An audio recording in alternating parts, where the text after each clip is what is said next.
महाराज परीक्षित ने सुखदेव जी से एक प्रश्न पूछा। कहते हैं कि गुरुदेव, समः प्रियः सुहृद ब्रह्मन् भूतानां भगवान स्वयं इंद्रस्यार्थे कथम दैत्यान वधीद विषमो यथा। गुरुदेव, आप तो कहते हैं कि भगवान समदर्शी होते हैं। यदि भगवान समदर्शी हैं तो प्रायः दैत्यों को मारते हुए क्यों दिखलाई पड़ते हैं? अगर नाम समदर्शी है तो फिर पक्षपात क्यों? और यदि पक्षपात होता है तो नाम फिर समदर्शी क्यों? ये बात मुझे समझ में नहीं आती गुरुदेव, आप बताइए। सुखदेव जी प्रसन्न होकर के बोले कि राजन, जो प्रश्न तुमने मुझसे पूछा है यही प्रश्न युधिष्ठिर ने देवर्षि नारद से भी पूछा था। उस समय की बात है जिस समय युधिष्ठिर राजसूय यज्ञ कर रहे थे और राजसूय यज्ञ में प्रथम पूजन का अवसर आया कि प्रथम पूज्य किसे माना जाए। तो वहां पर सहदेव खड़े होकर के बोले कि प्रथम पूजा के अधिकारी तो कृष्ण हैं। और कृष्ण का जैसे नाम सुना उस सभा में बैठे हुए शिशुपाल ने तो बड़े क्रोध में आ गया। क्रोध में आकर के बहुत गालियों की बौछार कर दिया। 100 गालियों तक तो कुछ नहीं बोले भगवान, पर 101वीं गाली हुई तो भगवान ने सुदर्शन चक्र से शिशुपाल का ही कल्याण कर दिया। और जब उसका कल्याण हो गया तो शिशुपाल के भीतर से एक ज्योति निकली जो भगवान श्री कृष्ण में ही समाहित हो गई। और जब इस दृश्य को युधिष्ठिर ने देखा तो नारद जी से पूछा कि किसी भी व्यक्ति के अंदर की ज्योति यदि परमात्मा में समाहित हो रही है तो वो तो कोई उच्च कोटि का सिद्ध महापुरुष होना चाहिए। लेकिन शिशुपाल तो बड़ा दुर्दांत राक्षस है, दुष्ट प्रवृत्ति का है, तो उसके अंदर की ज्योति कैसे भगवान में समाहित हो गई, ये समझ में नहीं आता। और जब ऐसा कहा युधिष्ठिर ने तो नारद जी अब समझा रहे हैं। नारद जी कहते हैं कि भगवान की एक घोषणा है कि ये यथा माम प्रपद्यन्ते तांस तथैव भजाम्यहम्। जो मुझे जिस प्रकार से भजता है मैं भी उसको उसी प्रकार से भजता हूं। मित्रता से चाहे शत्रुता से चाहे कोई रिश्ता बना लो, भगवान को अपना बेटा ही बना लो, भाई बना लो, पिता बना लो, मित्र बना लो, और नहीं तो शत्रु ही बना लो। कोई ना कोई रिश्ता बना लो तो उससे कल्याण हो ही जाता है, क्योंकि उद्देश्य तो एक ही है। तस्मात् केनाप्युपायेन मनः कृष्णे निवेशयेत्। किसी भी उपाय से मन भगवान के चरणों में लग जाए, यही उद्देश्य है। तो देखो, काम क्रोध आदि जो दुष्प्रवृत्तियां हैं, विकार हैं, वैसे हैं तो ये ठीक नहीं, लेकिन यदि ये परमात्मा से जुड़ जाएं तो भी कल्याण हो जाता है। इसकी विशेषता ऐसी बताते हैं और कहते हैं, उदाहरण दे रहे हैं। गोप्यः कामात् भयात् कंसो द्वेषात् चैदादयो निपाः संबन्धात् वृष्णयः स्नेहात् यूयं भक्त्या वयं विभो। कहते हैं सुखदेव जी कि राजन, गोप्यः कामात्, गोपियों ने काम भाव से भगवान को चाहा तो भगवान तो उन्हें भी मिले। भयात् कंसो, कंस ने भय रूपी भक्ति से चाहा तो भगवान तो कंस को भी मिल गए। शिशुपाल द्वेष करता था फिर भी भगवान उसे मिल गए, क्योंकि द्वेष रूपी भक्ति थी। अरे द्वेष करता था या कंस भय खाता था तो चिंतन तो भगवान का ही करता था, चिंतन तो गोविंद का ही हो रहा था, इसीलिए उनकी सद्गति हो गई। और जितने यदुवंशी थे वो सब भगवान को अपना रिश्तेदार, भाई, पट्टीदार मानते थे। तो ये संबंध जोड़ करके उनका कल्याण हो गया। और कहते हैं स्नेहाद यूयम, राजा परीक्षित, स्नेह के कारण तुमको भी भक्ति प्राप्त है। और चूंकि भक्त्या वयम विभो, और भक्ति मार्ग पर तो हम दोनों ही भक्ति मार्ग पर चल रहे हैं। तो कहते हैं भगवान से संबंध जोड़ो तो कल्याण हो जाता है। और रही बात शिशुपाल की, तो देखो भगवान के द्वारपाल थे जय विजय। सनकादि ऋषियों का शाप हुआ था 3 जन्मों तक राक्षस योनि भोगने का, और तीनों ही जन्मों में गोविंद कल्याण करेंगे, ऐसा शंकादि ऋषियों ने कह दिया था। इसलिए जय विजय पहले हिरण्याक्ष और हिरण्यकश्यप बनकर के आए, द्वितीय जन्म में रावण और कुंभकर्ण बनकर के आए, और तृतीय जन्म में शिशुपाल और दंतवक्र बनकर के आए। और जब शिशुपाल का कल्याण कर दिया भगवान ने, तो उसकी ज्योति पुनः भगवान में समाहित हो गई। तो राजा परीक्षित ने गुरुदेव से कहा कि सुखदेव जी, हे गुरुदेव, आप कहते हैं कि भगवान समदर्शी हैं, लेकिन कई ऐसी कथाएं कि भगवान दैत्यों को मारते हुए दिखाई पड़ते हैं।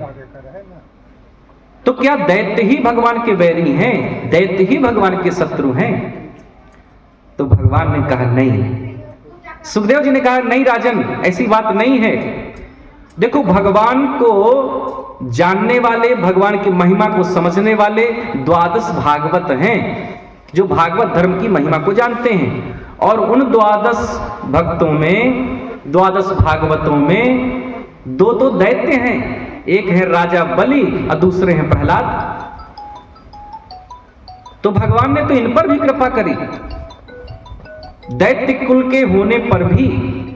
तो राजा परीक्षित ने पूछा कि गुरुदेव, प्रहलाद पर भगवान ने कैसे कृपा की, वह कथा मैं आपसे सुनना चाहता हूं।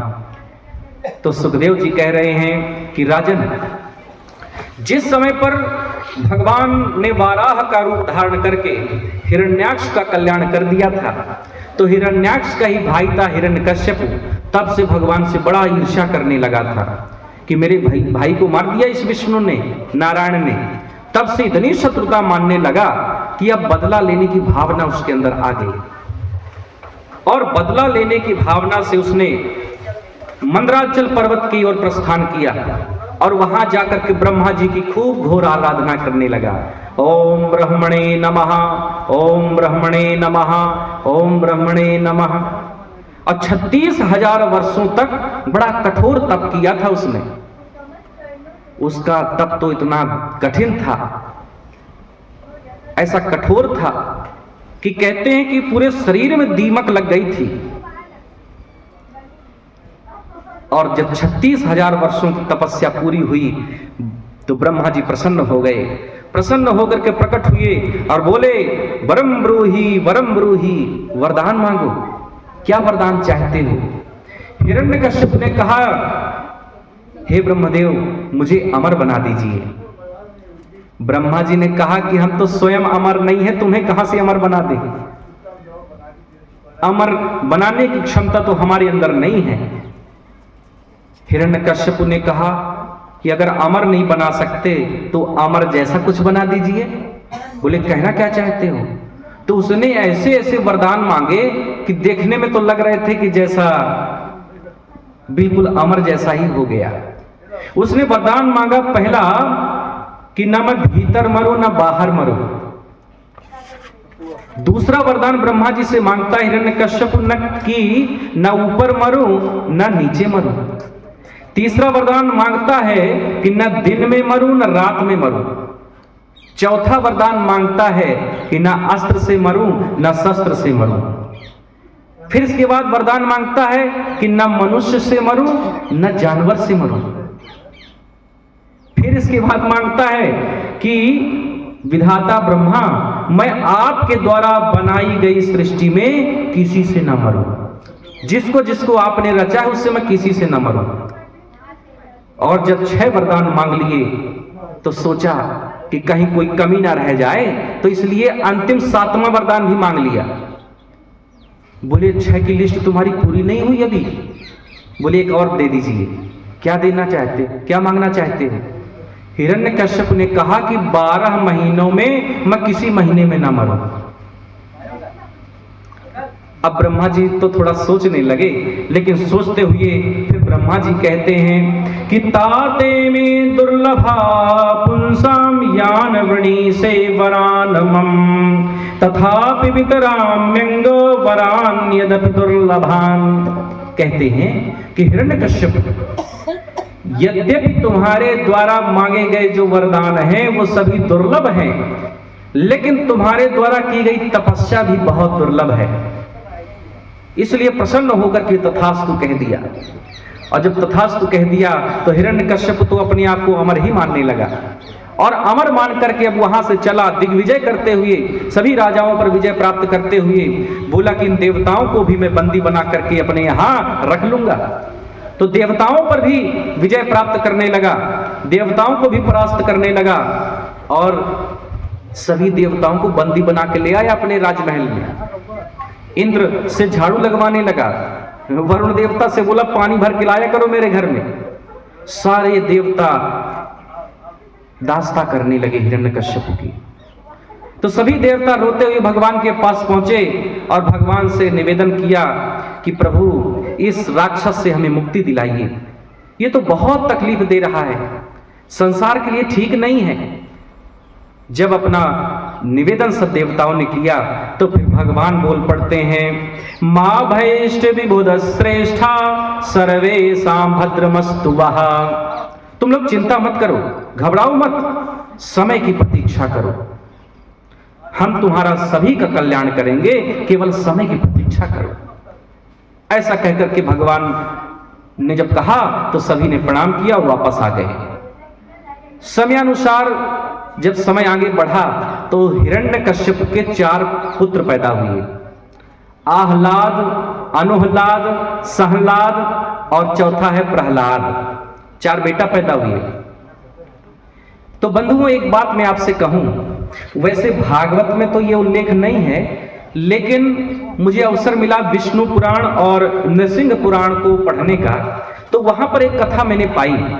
उसमें लिखा है कि जिस समय हिरण्यकश्यप तपस्या करने के लिए मंदराचल पर्वत पर गया था तो देवताओं की प्रार्थना पर पर्वत और देवर्षि नारद पक्षी का रूप बना करके गए और जैसे ही हिरण्यकश्यप ने तपस्या प्रारंभ की तो वो नारायण नारायण बोलने लगे। और जब नारायण नारायण बोलने लगे उनको भगाने का प्रयास किया हिरण्यकश्यप ने, लेकिन वो पक्षी भाग ही नहीं रहे थे, केवल नारायण नारायण का कीर्तन कर रहे थे। तो हिरण्यकश्यप को लगा कि शायद मैं कोई गलत मुहूर्त में निकला हूं घर से, इसीलिए सोचा कि किसी अच्छे मुहूर्त में वापस आऊंगा, और वो वापस चला गया घर। और जब घर गया तो पत्नी कयाधु ने पूछा कि स्वामी आप तो तपस्या करने के लिए गए थे, लौट क्यों आए? बोले वो तो गया था तपस्या करने, लेकिन वहां पर 2 पक्षी आके बैठ गए और मेरे शत्रु का नाम उच्चारण करने लगे। कयाधु ने पूछा कि शत्रु, कौन से शत्रु का नाम ले रहे थे बताओ? तो जब कई बार कयाधु ने पूछा तो हिरण्यकश्यप ने कहा वो नारायण का नाम ले रहा था, दोनों पक्षी नारायण का नाम ले रहे थे। कयाधु ने सोचा कि अरे कम से कम इसने भगवान का नाम लिया तो सही। तो क्या, क्यों, कैसे आदि प्रश्न करके कयाधु ने 108 बार नाम बुलवाया भगवान नारायण का हिरण्यकश्यप के मुख से, और उसी रात्रि के गर्भाधान से प्रहलाद की उत्पत्ति होती है। ऐसी कथा विष्णु पुराण और नृसिंह पुराण में आती है। फिर इसके बाद सुखदेव जी महाराज ने राजा परीक्षित से कहा कि राजन, जो प्रहलाद हैं बचपन से ही उनकी जो प्रवृत्ति है वो बड़ी धार्मिक है, उनका स्वभाव भगवत भक्ति से परिपूर्ण है। ब्राह्मण्यः शील संपन्नाः सत्य संधो जितेंद्रियः, जितेंद्रिय हैं, ब्राह्मण भक्त हैं प्रहलाद, सौम्य स्वभाव है और सत्य के मार्ग पर चलने वाले हैं। और यह भी लिखा है कि शांत उनका चित्त है, अनासक्त रहते हैं। और बचपन से ही उनकी ऐसी प्रवृत्ति थी कि खेल कूद से दूर रहते थे और एकांत में बैठ करके भगवान का ध्यान किया करते थे और उसी में मग्न हो जाते थे। कभी कभी भगवान के वियोग की भावना से रोने लगते और कभी कभी भगवान को प्रत्यक्ष अनुभव करके हंसने लगते। प्रहलाद पर तो भगवान की विशेष कृपा थी। हिरण्यकश्यप ने जब प्रहलाद की इस प्रवृत्ति को देखा तो सोचने लगा कि ये तो हमारे कुल से कुछ अलग सा दिख रहा है, इसकी प्रवृत्ति कुछ ठीक नहीं है। तो एक शुक्राचार्य जी के 2 बेटा थे, एक का नाम था षंड और एक का नाम था अमर्क। तो दोनों को मिलाकर के कहा जाता था षंडामर्क। तो हिरण्यकश्यप एक विश्वविद्यालय भी चलाता था, उसका नाम था हिरण्यकश्यप दानव विश्वविद्यालय, और उसके प्राचार्य हैं, प्रिंसिपल हैं संडामर्क जी। तो संडामर्क जी को बुलाया हिरण्यकश्यप ने और कहा कि देखो मेरे बेटा प्रहलाद की प्रवृत्ति कुछ ठीक नहीं समझ में आ रही, उसका एडमिशन हम करा रहे हैं तुम्हारे विश्वविद्यालय में, और वहां पर खूब इसको छल कपट की और मायावी विद्याओं की शिक्षा देना, ताकि ये हमारे राक्षस कुल का नाम रोशन करे। संडामर्क जी ने कहा ठीक है, और संडामर्क जी ले गए प्रहलाद को और वहां पर छल कपट की खूब विद्याएं सिखाने लगे।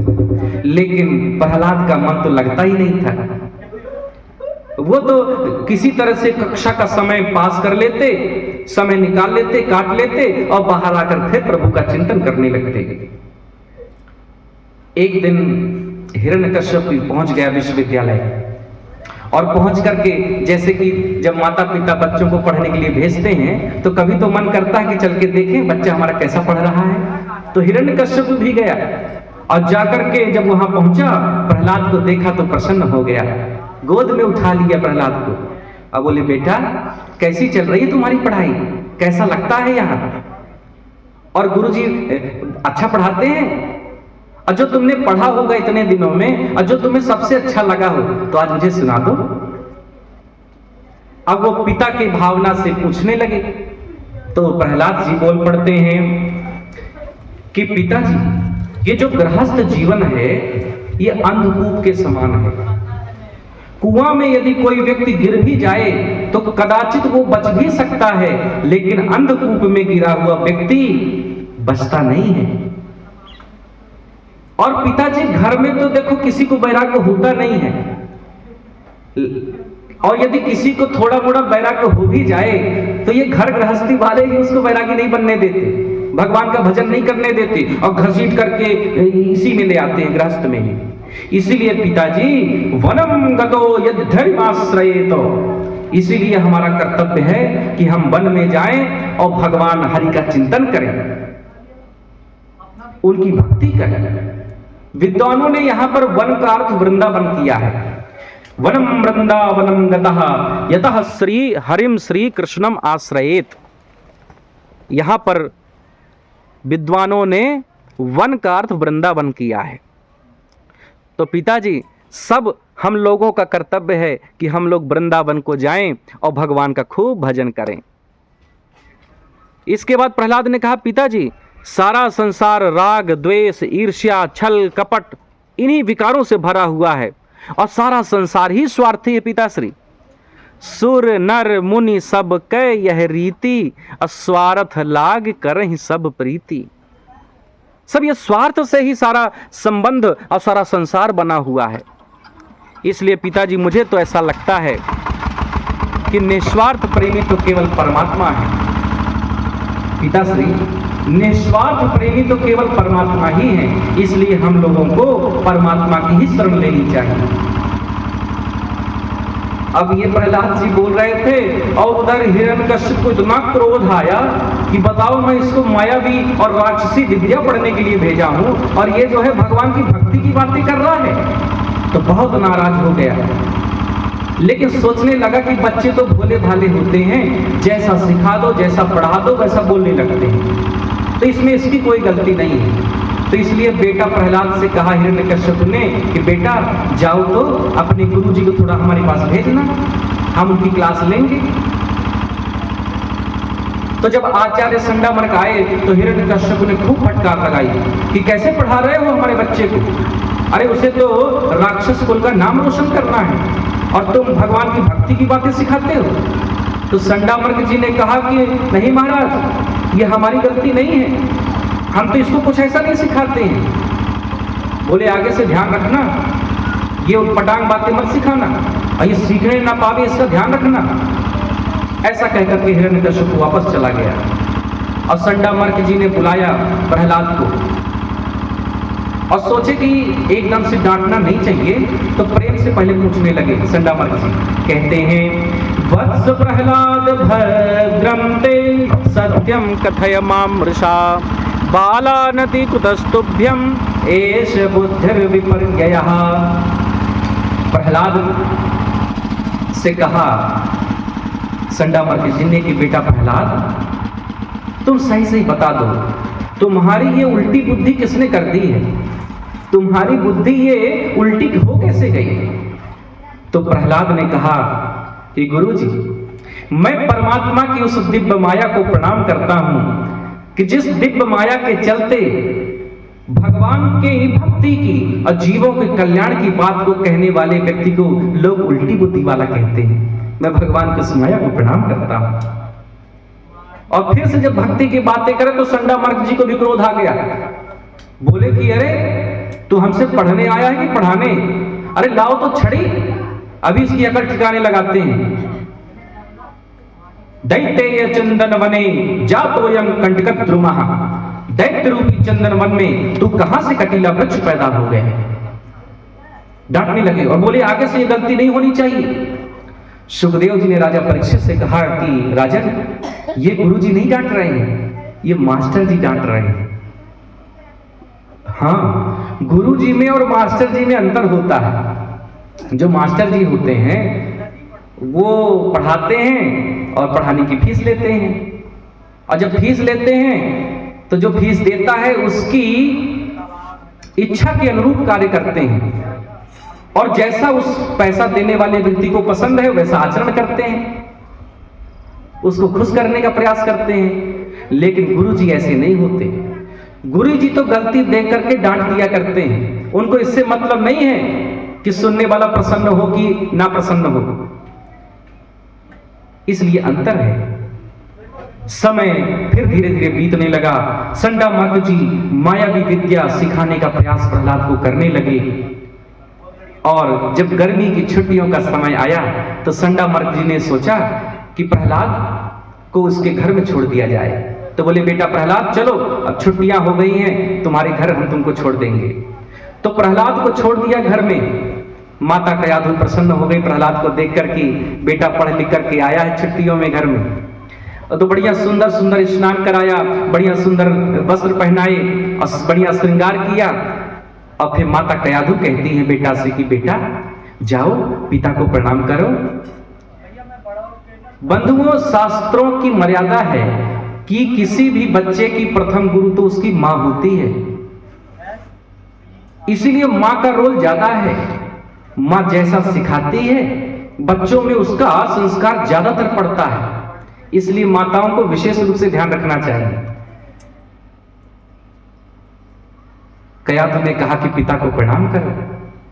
अब प्रहलाद गए और जाकर के हिरण्यकश्यप को अपने पिता के चरणों में प्रणाम किया।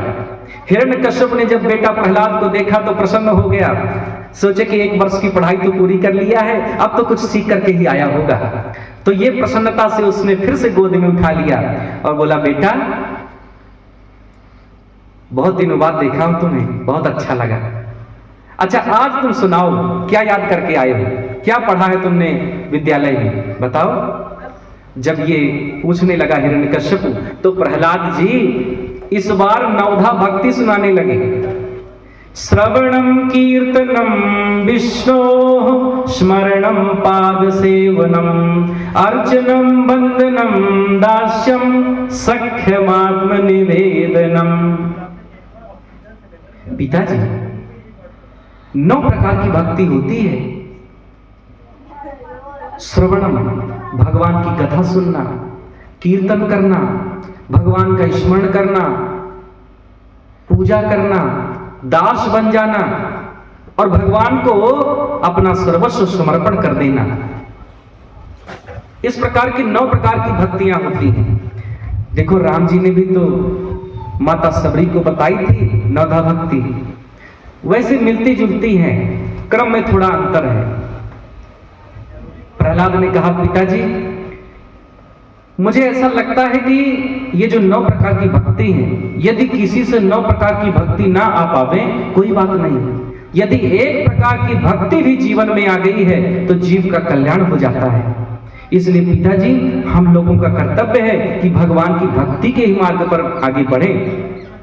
और जब ये सुना हिरण्यकश्यप ने तो एकदम क्रोध से लाल हो गया। क्रोध से लाल होकर के संडा मार्ग जी के ही गर्दन में तलवार रख दिया। अब बोले कि अरे अधम ब्राह्मणों, लगता है तुम लोग मेरे विपक्ष से मिले हुए हो। मेरे शत्रु का गुणगान करवाते हो मेरे बच्चे से, और वही चीजें उसको सिखा रहे हो।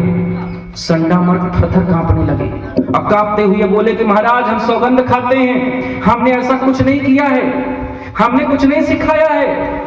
न मत् प्रणीतम न पर प्रणीतम सुदो वदतेश सवेन्द्र शत्रु नैसर्गिकीयं मतिरस्य राजन् नियच्छ मन्युं कददास्ममानः। राजन, न मत् प्रणीतम न पर प्रणीतम, ये ना हमने सिखाया ना किसी दूसरे ने सिखाया, इसकी तो स्वाभाविक मति ही ऐसी है। आपका बेटा पता नहीं कैसा है, ये पैदा ही ऐसा हुआ है, इसकी प्राकृतिक बुद्धि इसी प्रकार की है। हिरण्यकश्यप ने प्रहलाद से पूछा कि बेटा तुम सही सही बताना, तुम्हारी बुद्धि को विकृत किसने किया है और ये उटपटांग बातें तुम्हें किसने सिखाई है? तो प्रहलाद ने अपने पिता हिरण्यकश्यप से कहा कि पिताजी, ये जो संसार के जीव हैं, ये अपने मन को भगवान में न लगा करके अंधानुकरण कर रहे हैं। अंधानुकरण, जैसे एक अंधों की कोई रेखा जा रही हो, कोई लाइन जा रही हो, तो दूसरा अंधा पकड़ के ही पीछे पीछे चलने लगता है। अब वो भले आगे वाले गिर रहे हैं किसी कुएं में, खाई में, पीछे वाले बस उसी का अनुसरण करते रहते हैं। ऐसे ही सांसारिक जीव देख रहे हैं कि संसार में होता क्या है। व्यक्ति पैदा होता है, विद्यालय में पढ़ा, खेला कूदा, जवान हो गया, विवाह हुआ, बच्चे हुए, उनका विवाह कराया, गृहस्थी धर्म निभाया, जिम्मेदारियां निभाई, वृद्ध हो गया और बीमारियों से ग्रसित हो गया, एक दिन संसार से चला गया। देख रहा है कि संसार में होता क्या है, फिर भी अपने कल्याण का कोई प्रयास नहीं करता, उसी अंधानुकरण में चल रहा है। यह विडंबना है पिताश्री। और जीवन भर घर गृहस्थी के क्लेश भोगने के बाद भी माता पिता अपने बच्चों को, अपनी बच्ची संतान को इन क्लेशों से बचने का कोई प्रयास नहीं करते, इन क्लेशों से बचाने का कोई प्रयास नहीं करते। यह विडंबना है। और इसलिए पिताश्री, इस अंधानुकरण के युग में जिसकी रति और मति भगवान के चरणों में लग जाए, वो तो बड़ा निश्चित ही भाग्यशाली ही है। अब जब प्रहलाद की इन बातों को सुना तो अब तो उसके क्रोध का पारावार नहीं। अभी तक गोद में उठाया था, गोद से नीचे पटक दिया, इतने क्रोध में था, बोला कि अब तुम्हें जिंदा नहीं छोड़ूंगा। तो पर्वत शिखरों से जाकर के गिरवाया, विष दिया, अग्नि में जलाया, सर्पों से कटवाया और भोजन पे प्रतिबंध लगाया, हाथियों के पैरों के नीचे कुचलवाने का प्रयास किया, लेकिन सारे प्रयास व्यर्थ हो गए। जाको राखे साइया मार सकही ना कोय, अबाल न बाका कर सकही जो जग बैरी होय। भगवान जब रक्षा करते हैं तो कोई क्या बिगाड़ सकता है।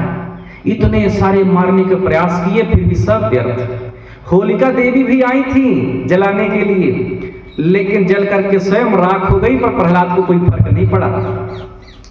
अब जब हिरण्यकश्यप हताश हो गया, प्रहलाद का कुछ बिगाड़ नहीं पाया, तो संडामर्क जी ने कहा हिरण्यकश्यप से कि राजन, आप निराश मत होइए, हमारे पिता शुक्राचार्य जी अभी बाहर हैं, जब तक वो आ नहीं जाते तब तक किसी प्रकार से इसको यहीं रखिए और सुधारने का प्रयास करते हैं। फिर जब हमारे पिता आएंगे तो वही कोई ना कोई उपाय बतलाएंगे। तो हिरण्यकश्यप ने कहा ठीक है, तो आप इसको ले जाइए वहीं गुरुकुल में, हिरण्यकश्यप दानव विश्वविद्यालय में, और वहां इसको सुधारने का प्रयास करिए। तो संडामर्क जी फिर ले आए प्रहलाद को उस विश्वविद्यालय में, और वहां पर समझाने का बहुत प्रयास किया, सिखाने का बड़ा प्रयास किया, मायावी विद्या पढ़ाने का प्रयास किया, लेकिन कोई फर्क नहीं पड़ा प्रहलाद में। एक दिन अवसर पा गए प्रहलाद, संडामर्क जी चले गए बाजार, किसी काम से बाहर गए थे विश्वविद्यालय से, और जैसे ही मौका मिला प्रहलाद को, तो अपने जितने साथी थे वहां दैत्यों के बालक जो पढ़ते थे, उन सब दैत्य बालकों को बुलाया और उनसे भगवान का सत्संग करने लगे।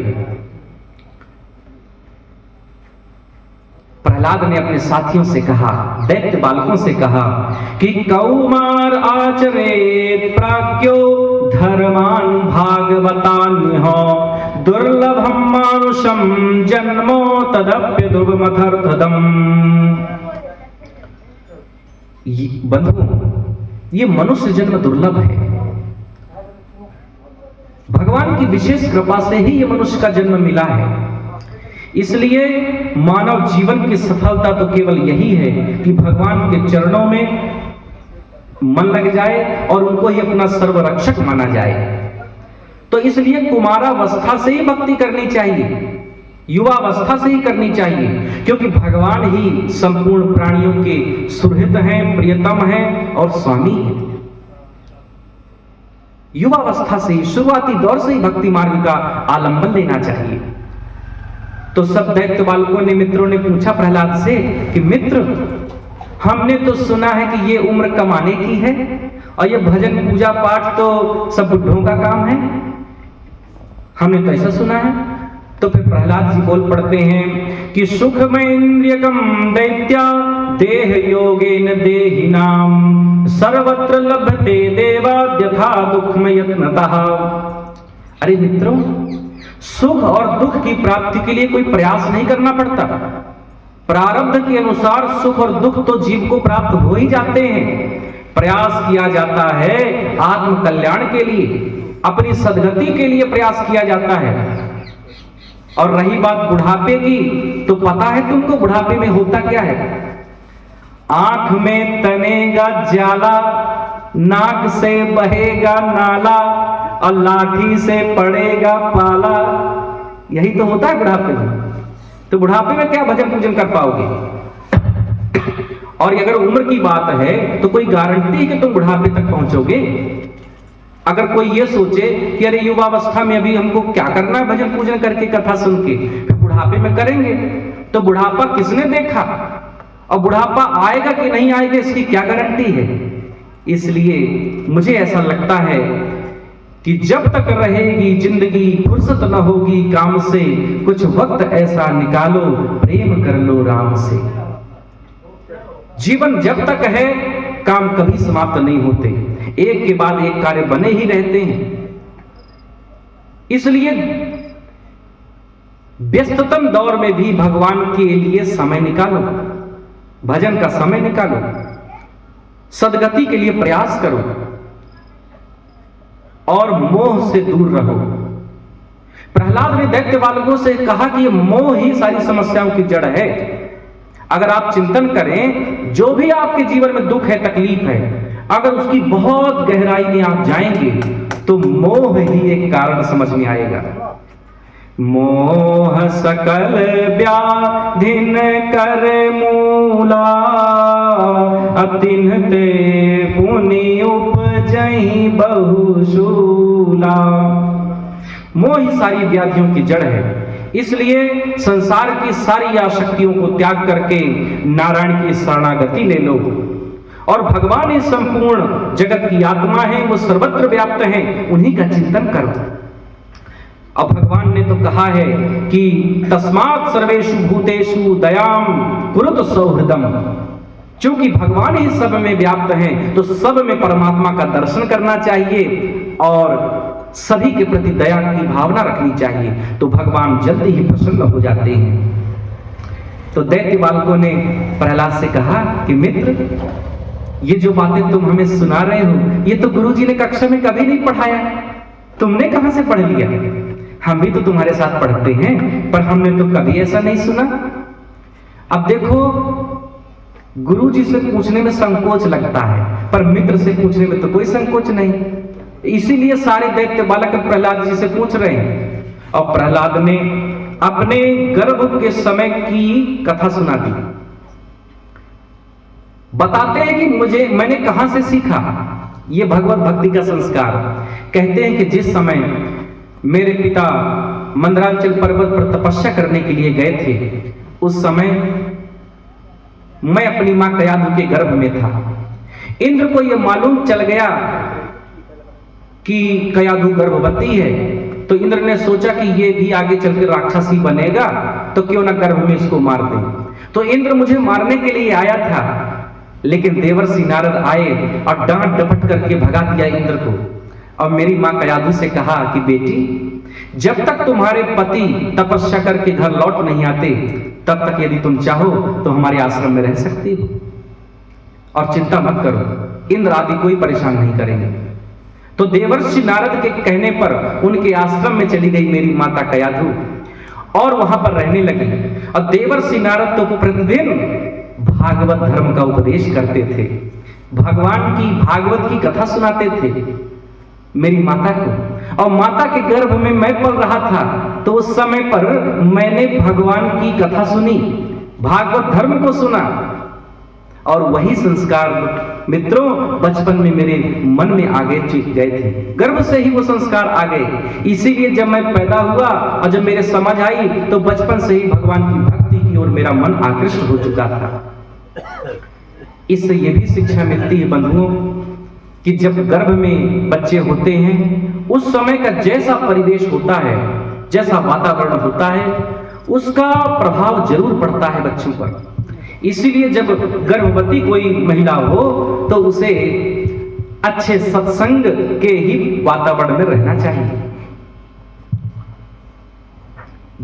प्रहलाद ने मित्रों से कहा कि मित्रों, तभी से मैंने देवर्षि नारद को ही अपना गुरु मान लिया, और यह सारा ज्ञान उन्हीं का दिया हुआ है।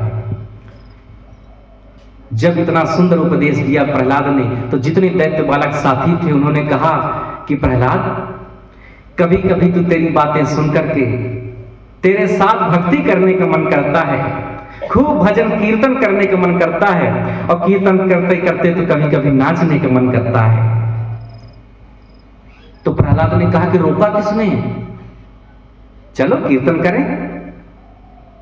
तो मित्रों ने कहा कि मन तो बहुत करता है, लेकिन जब तेरे पिता की सूरत याद आती है तो डर भी बहुत लगता है, बड़े क्रोधी हैं, उनको पता चलेगा तो मार डालेंगे मुझे, हम लोगों को। प्रहलाद ने कहा तुम लोग क्यों चिंता करते हो, ये बताओ मुझे मारने के कितने प्रयास नहीं किए उन्होंने। हाथी के पैरों तले कुचलवाया, विष दिया, सर्पों से कटवाया, ऊपर खाई से गिरवाया, आग में जलवाया, लेकिन क्या मुझे कुछ हो पाया? अरे क्या केवल भगवान मेरे अपने घर के हैं? अरे नहीं, वो तो सबके हैं। तुम लोग भी यदि भगवान का स्मरण करोगे और करुण पुकार करोगे तो भगवान तुम्हारी भी सहायता करेंगे। बोले हम लोग तो दैत्य हैं। बोले भगवान के लिए कोई दैत्य, दानव और देवता नहीं होता। जो भगवान का भक्त होता है उसकी श्रेणी तो केवल भक्त की है। जाति पाति पूछे नहीं कोई, और हरि को भजे सो हरि का होई। तो इसलिए भगवान की भक्ति करोगे तो भगवान जरूर तुम्हारी सहायता करेंगे। अब तो जितने दैत्य बालक थे सब झूमने लगे, नाचने लगे, अब बढ़िया सुंदर कीर्तन चलने लगा। श्री कृष्ण गोविंद हरे मुरारी, हे नाथ नारायण वासुदेव। श्री कृष्ण गोविंद हरे मुरारी, हे नाथ नारायण वासुदेव। श्री कृष्ण गोविंद हरे मुरारी, हे नाथ नारायण वासुदेव।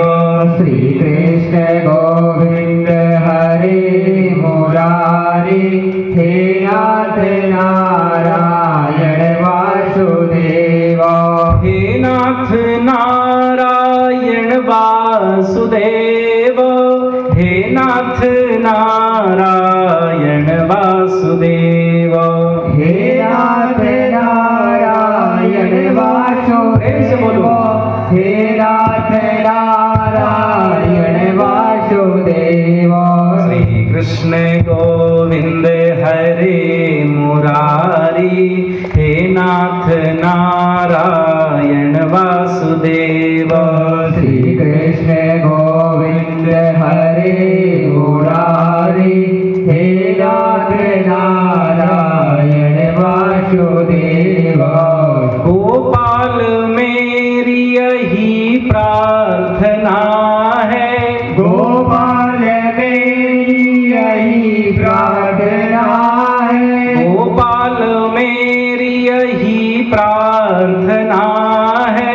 गोपाल मेरी यही प्रार्थना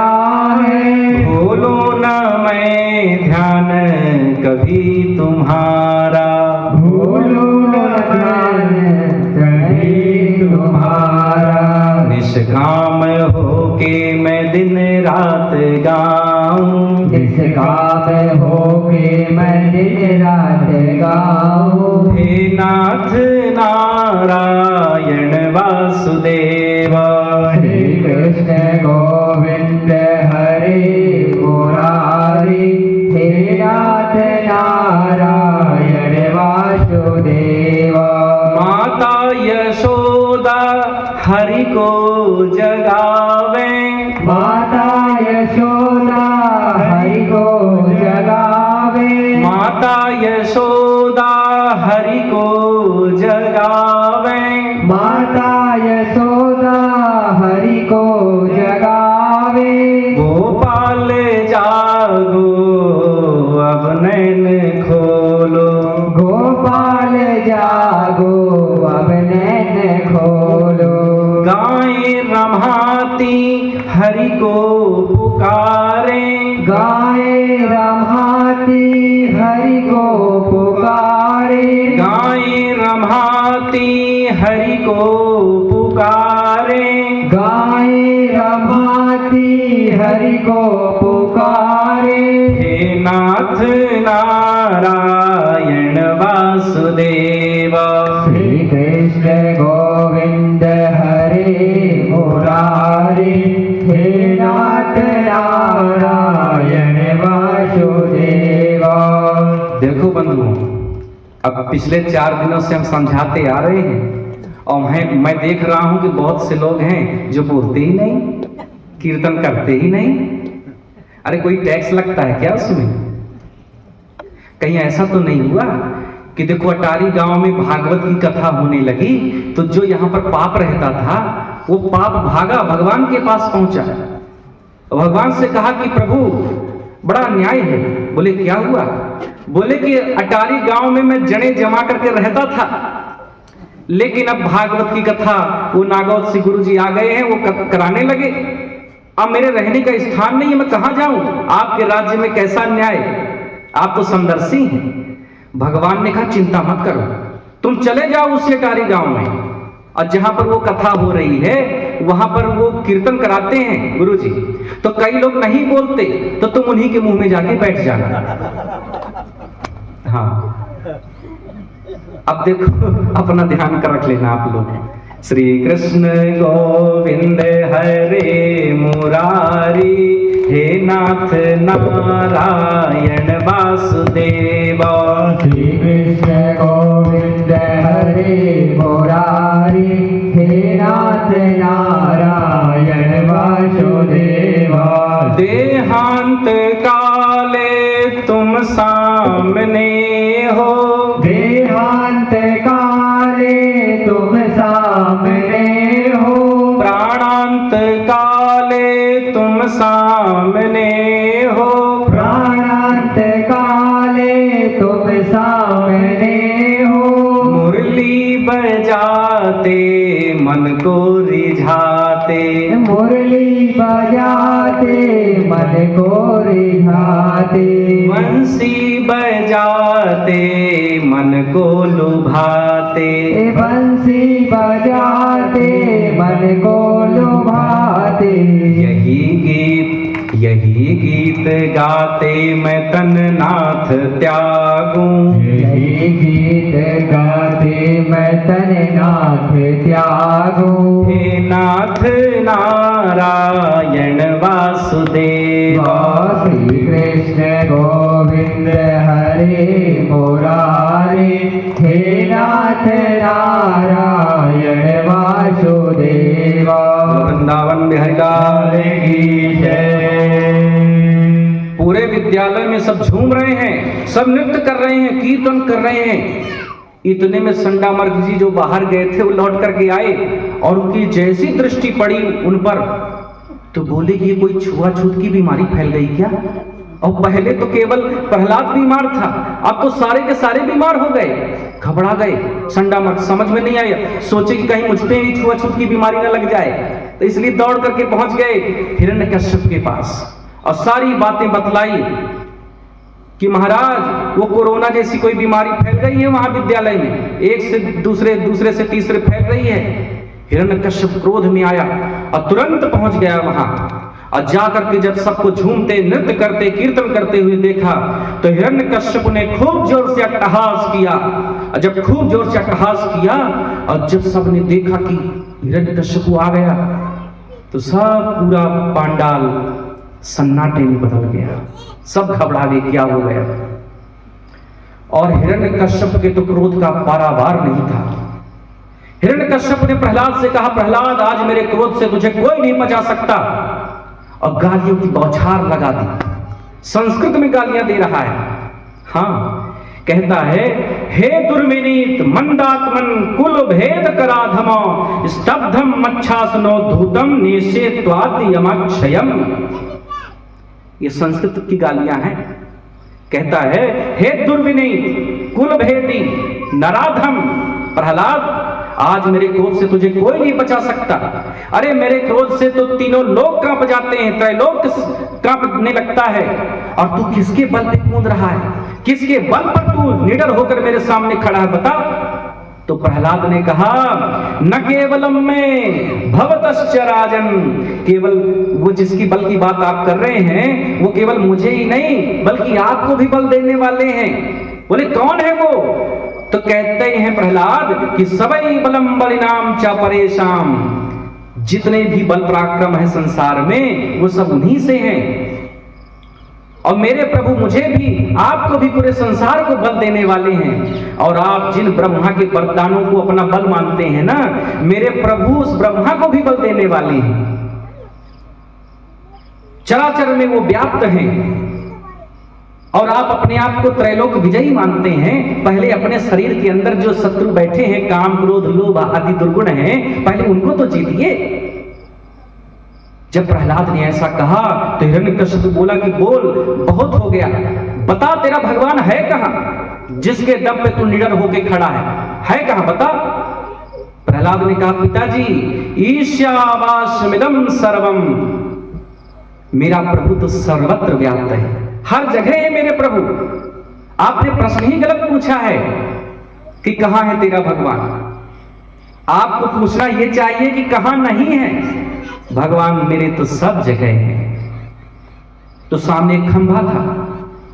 हिरण्यकश्यप ने कहा कि बता, ये इस खंभे में भी है क्या?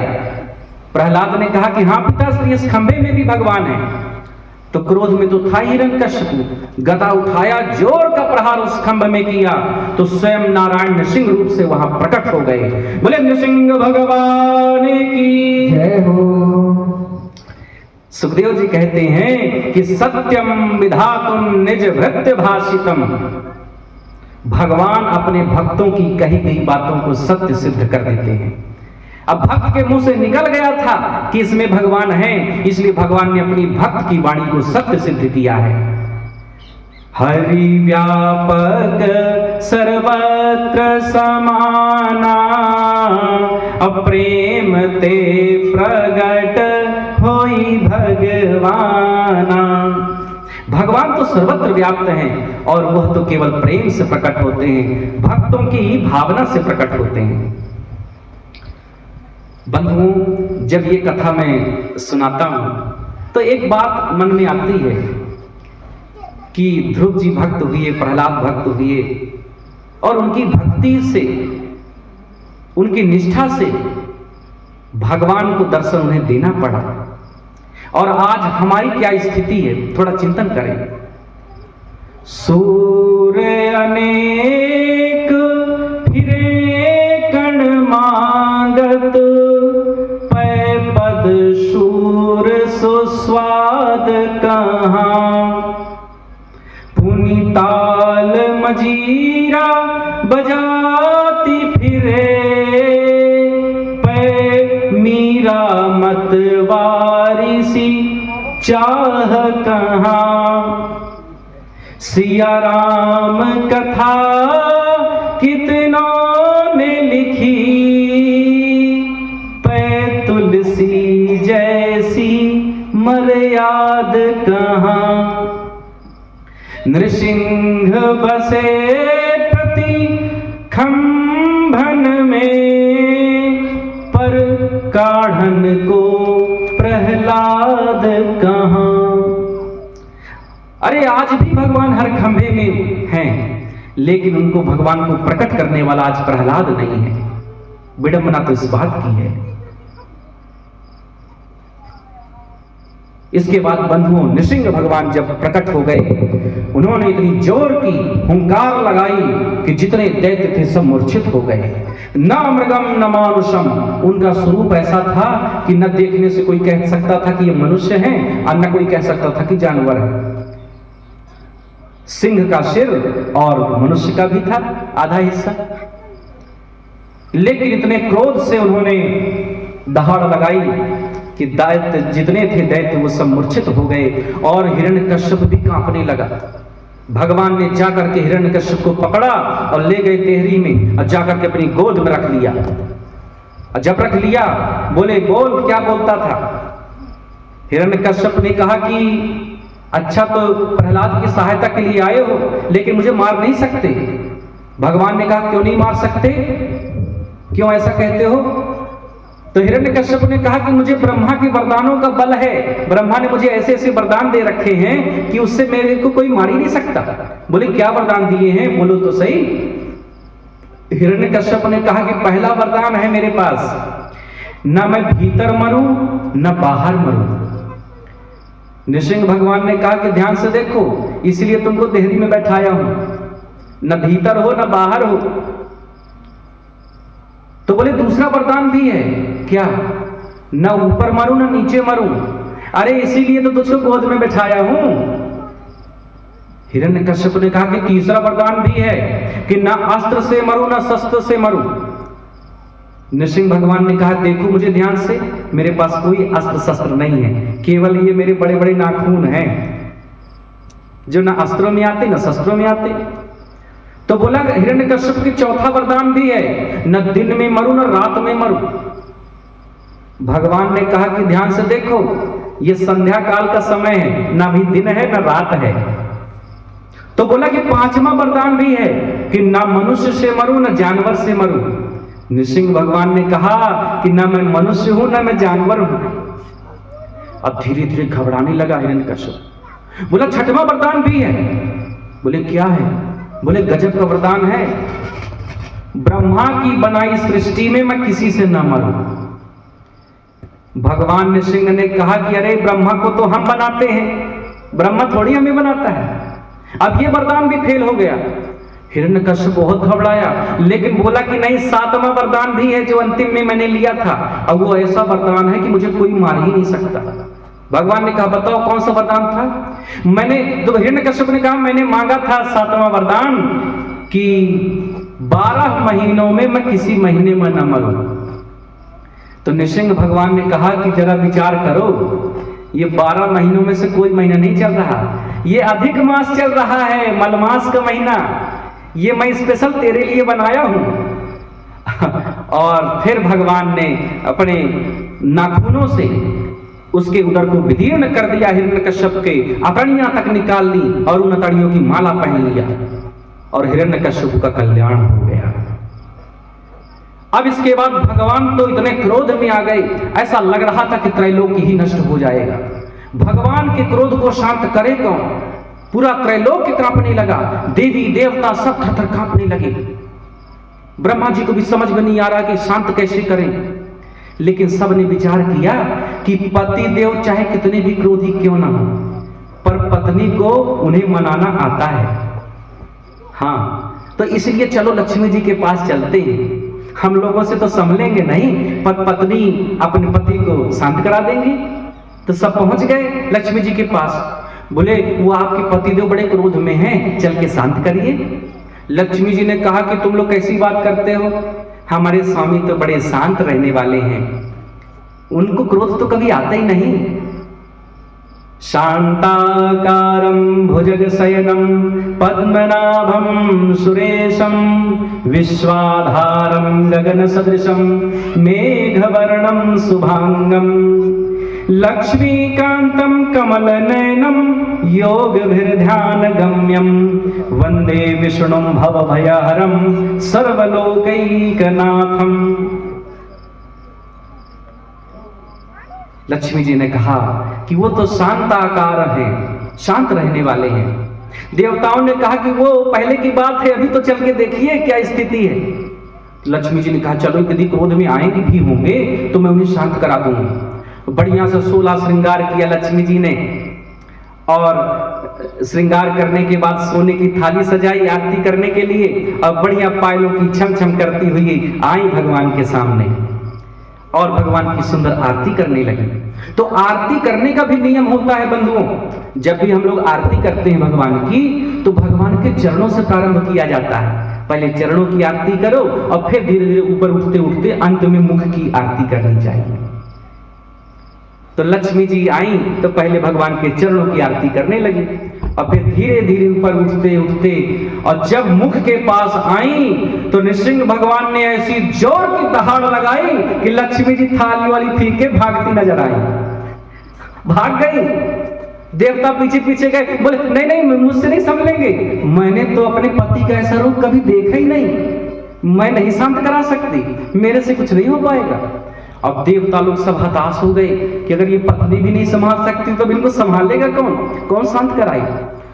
तो सबको याद आया, तो सब गए प्रहलाद के पास, बोले प्रहलाद तुम्हारे ही पुकारने से प्रभु आए हैं, इसलिए अब तुम ही भगवान को शांत करो।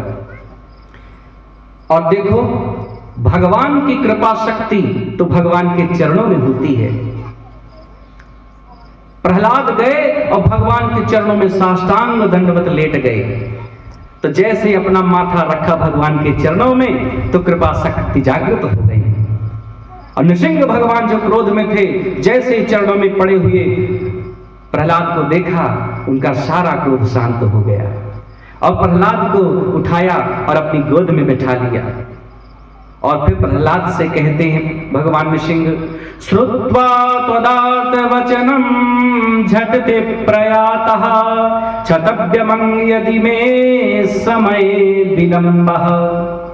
हे वत्स प्रहलाद, कहां तो तुम्हारा कोमल शरीर और सुकुमार अवस्था, और कहां हिरण्यकश्यप के द्वारा दी गई तुमको यातनाएं। यदि मुझे आने में विलंब हो गया हो बेटा, तो मुझे क्षमा कर देना। देखो भगवान अपने भक्तों से क्षमा भी मांगते हैं, क्षमा मांग रहे हैं कि बेटा मुझे क्षमा कर देना यदि विलंब हो गया हो। इसके बाद प्रहलाद जी ने भगवान की दिव्य स्तुति किया, और आपको पता है भगवान लाड़ प्यार भी करने लगे।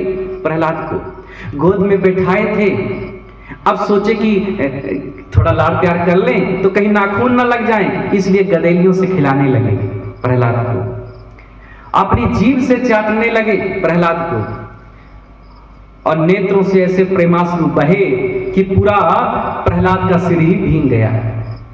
खूब लाड़ प्यार कर रहे हैं। प्रहलाद ने 42 श्लोकों में भगवान की बड़ी सुंदर दिव्य स्तुति किया। ओम नमो भगवते तुभ्यं पुरुषाय महात्मने हरे अद्भुत सिंहाय ब्रह्मणे परमात्मने। बड़ी सुंदर दिव्य स्तुति किया।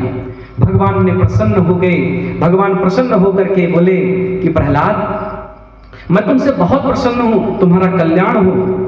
आज तुम्हारे मन में जो भी अभिलाषा हो, जो भी मन में हो, आज मुझसे वरदान मांग लो। जब भगवान नृसिंह ने ऐसा कहा तो प्रहलाद ने कहा कि हे प्रभु, मुझे वरदानों का प्रलोभन मत दीजिए। मैं वरदानों के चक्कर में नहीं पड़ना चाहता। मुझे कोई वरदान नहीं चाहिए, मुझे तो केवल भक्ति चाहिए। प्रहलाद ने जब ऐसा कहा तो भगवान ने कहा कि देखो, भक्ति तो तुम्हें प्राप्त हो चुकी है, लेकिन मेरी इच्छा है, मेरा मन है कि मैं तुम्हें कोई वरदान दूं, और यदि तुम्हारा मन नहीं भी है तो मेरी खुशी के लिए वरदान मांग लो। जब भगवान ने ऐसा कहा तो प्रहलाद ने कहते हैं, यदि राशीष में कामान वरांस्तम वरदर्शभ कामानां हृद संरोहम भवतस्तु वृणे वरम। प्रभु, यदि आप मुझे वरदान देना ही चाहते हैं तो मुझे यही वरदान दीजिए कि वरदान मांगने की इच्छा मेरे मन में कभी आए ही ना। मुझे यही वरदान चाहिए। कुछ मांगने की कामना मेरे मन में कभी आए ही ना, यही वरदान आप दे दीजिए। क्योंकि भक्ति के बदले यदि कोई आपसे कुछ मांगे तो वो फिर भक्त नहीं होगा, वो तो फिर बनिया होगा, व्यापारी होगा। क्योंकि व्यापारियों का ही तो स्वभाव होता है कि सामान के बदले सामान, सामान के बदले धन, अदला बदली तो व्यापार में होता है। भक्ति में तो नहीं होता। इसलिए प्रभु मुझे वरदानों के चक्कर में मत पड़ाए। यही वास्तव में बंधुओं सर्वश्रेष्ठ भक्ति है। और हम लोग क्या करते हैं, भगवान को प्रणाम भी करते हैं तो मनोकामनाओं की एक लंबी लिस्ट थमा देते हैं। परीक्षा दिए हैं, अच्छे नंबरों से पास हो जाएं, नौकरी लग जाए, बढ़िया शादी हो जाए, सुंदर पत्नी मिल जाए, घर बन जाए, गाड़ी 2 व्हीलर तो थी ही, 4 व्हीलर भी आ जाए, बेटे की शादी हो जाए, बेटी की शादी हो जाए। जब सब कुछ मिल गया, नाती का भी मुंह देख लेते तो अच्छा रहता। तमाम तरह की कामनाएं, भक्ति कम करते हैं, कामनाओं की लिस्ट ज्यादा थमाते हैं। लेकिन यह श्रेष्ठ भक्ति नहीं है बंधुओं। श्रेष्ठ भक्ति तो यह है कि भगवान से कुछ मांगो ही मत। क्योंकि मुझे ऐसा लगता है कि भगवान से कुछ मांग करके हम अपनी नजरों में प्रभु को छोटा बना देते हैं। क्योंकि मांगा तो उससे जाता है कि जिसे मालूम ना हो कि हमें क्या चाहिए। और भगवान तो अंतर्यामी है, वो तो सब जानते हैं हमारे लिए क्या उचित है, क्या अनुचित है। हमें तो केवल भक्ति करना चाहिए।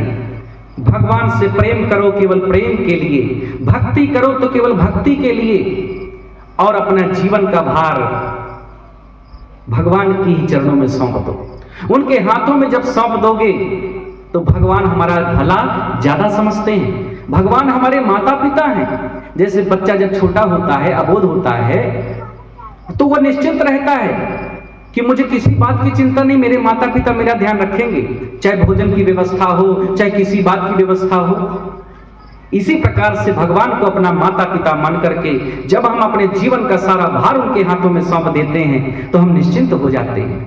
और परेशान तो हम तब होते हैं जब हम अपने आप को मालिक मानने लगते हैं, अपने को ही कर्ता धाता मानने लगते हैं। तो ये बताओ, जो मालिक होता है घर का, उसको टेंशन होती है कि नहीं होती? जो मालिक होगा वही तो परेशान रहेगा, अब बाकी तो निश्चिंत रहते हैं। तो इसीलिए जीवन के मालिक मत बनो, मालिक तो परमात्मा को बनाओ और अपने को दास मानो। फिर देखो जीवन कितना सुखी हो जाएगा। ऐसी ही भक्ति होनी चाहिए। मैंने कहीं पर कुछ पंक्तियां पढ़ी थी कि एक भक्त भगवान से कहता है कि मैं तुम्हें चाहूं तो चाहूं, मैं तुम्हें चाहूं तो चाहूं, पर तुम न मुझको चाहना। यदि तुमने चाहा मुझे तो मगरूर हो जाऊंगा मैं तुम्हें देखूं तो देखूं, पर तुम न मुझको देखना, क्योंकि अगर तुमने देखा मुझे तो मशहूर हो जाऊंगा मैं अगर मांगू तो मांगू, पर तुम न मुझको कुछ देना। यदि तुमने कुछ दिया मुझे तो भक्त नहीं मजदूर हो जाऊंगा मैं। क्योंकि अगर हम मजदूरी मांग लिए तो मजदूर हो गए ना, बदले में कुछ मांग लिए तो। इसलिए निष्काम भक्ति करो, कुछ मांगो मत। भगवान से जब प्रहलाद ने ऐसा कहा तो भगवान ने कहा कि बेटा तुम मांग नहीं सकते तो मैं दिए बिना रह भी नहीं सकता। अब मैं अपने मन से तुम्हें दे रहा हूं कि मेरी भक्ति तो तुम्हें प्राप्त है ही, मेरे लोक में तो तुम आओगे ही, लेकिन उसके पहले एक मनवंतर तक दैत्याधिपति के सिंहासन पर बैठ करके राज सुख भोगो, और शुभ कर्मों को भोगने के बाद अंत में हमारे लोक में चले आना। ऐसा कह करके जब जाने लगे प्रहलाद के पास से भगवान नृसिंह, तो प्रहलाद ने एक निवेदन जरूर किया। प्रहलाद ने कहा कि प्रभु एक प्रार्थना है कि हिरण्यकश्यप चाहे जैसे भी थे तो मेरे पिता, तो उनकी अधोगति ना हो, उनकी सदोगति हो जाए, उनका कल्याण हो जाए, मेरी आपसे प्रार्थना है। जब ये बात कही प्रहलाद ने तो भगवान नृसिंह बोल पड़ते हैं, त्रिसप्तभि पिता पूतः पितृभि सहते नघ, यत साधोस्य गृहे जातो भवान वै कुल पावनः। बेटा तुम चिंता क्यों करते हो? जिस घर में भगवान का भक्त पैदा हो जाता है उस व्यक्ति की 7 पीढ़ियां पवित्र हो जाती हैं, और केवल अपनी 7 नहीं, 7 ससुराल वालों की भी पवित्र हो जाती है। और केवल 7-7 14 नहीं, 7 पिताजी की ससुराल वालों की भी, यानी मामा पक्ष की भी पवित्र हो जाती है। 7 रे 21 पीढ़ियां पवित्र हो जाती हैं, यानी इसमें ससुराल वालों का भी विशेष ध्यान रखा गया है। यानी जो भक्त हो जाता है तो उसके आसपास वाले सब पवित्र हो जाते हैं। इसके बाद नृसिंह भगवान ने प्रहलाद को राज सिंहासन पर आसीन कराया और उसके बाद अंतर्ध्यान हो गए। बोले नृसिंह भगवान की जय। और जाते हुए ये भी वचन देकर के गए थे कि प्रहलाद, आज के बाद मैं तुम्हारे वंश वालों को मृत्युदंड कभी नहीं दूंगा। अब सुखदेव जी महाराज राजा परीक्षित से कहते हैं कि राजन, तुमने जो प्रश्न पूछा था कि भगवान समदर्शी हैं तो पक्षपात करते दिखाई क्यों पड़ते हैं, और यदि पक्षपात करते हैं तो नाम समदर्शी क्यों, उसका उत्तर मैंने तुम्हें दे दिया कि प्रहलाद दैत्य कुल का भी था, फिर भी भगवान ने उस पर अनुग्रह किया। इसलिए भगवान के भक्त चाहे कोई भी हो, यदि वो भक्ति निष्ठा पूर्वक करते हैं तो भगवान की कृपा जरूर प्राप्त होती है उनको। बोले वृंदावन बिहारी लाल।